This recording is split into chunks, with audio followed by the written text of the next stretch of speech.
నిరీక్షణ prayer house మరియు centre సంఘముల తరపున సర్వశక్తి సంపన్నుడైన యేసుక్రీస్తు నామంలో మీ అందరికీ నా వందనములు. ఈ దినపు దేవుని మాట 32వ సంకీర్తన 2వ చరణం.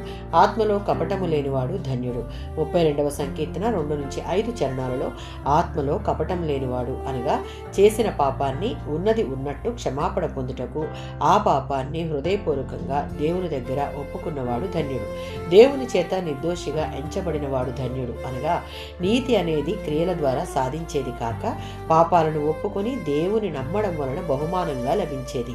కాబట్టి పశ్చాత్తాపడిన పాపులను దేవుడు నిజంగా నీతిమంతులుగా ఎంచుతాడు అనగా నిర్దోషులుగా ఎంచుతాడు. వారు ధన్యులు అని వాక్యం సెలవిస్తుంది. రోమీయులకు రాసిన పత్రిక 4వ అధ్యాయం 6-8 వచనాలలో ఇశ్రాయేలు వారి రాజులలో గొప్పవాడైన దావీదు అబ్రహాము గురించి చెప్పబడిన దానితో పై కీర్తనలో ఏకీభవించాడు. దేవుడు దయామయుడు కనుక మనుషులకు ఆ ఉచిత కృపావరం ఇవ్వడం ఆయనకి ఇష్టం కనుక ఆయన మనుషులను క్షమిస్తాడు. దేవుడు వారి పాపాలను క్షమించి వారిని నిర్దోషులుగా ఎంచితే వారి పాపాలను ఇంకా లెక్కలో ఉంచడు.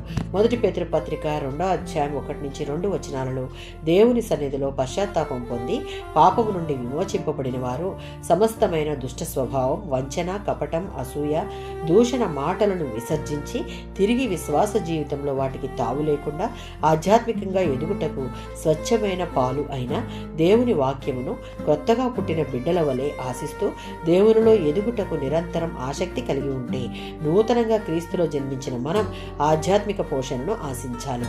నిర్దోషత్వం కలిగి ఉండాలి. దేవుని వాక్యమందలి ఆసక్తి కలిగి జీవిస్తే మనము కూడా ధన్యులమే. ఆమేన్.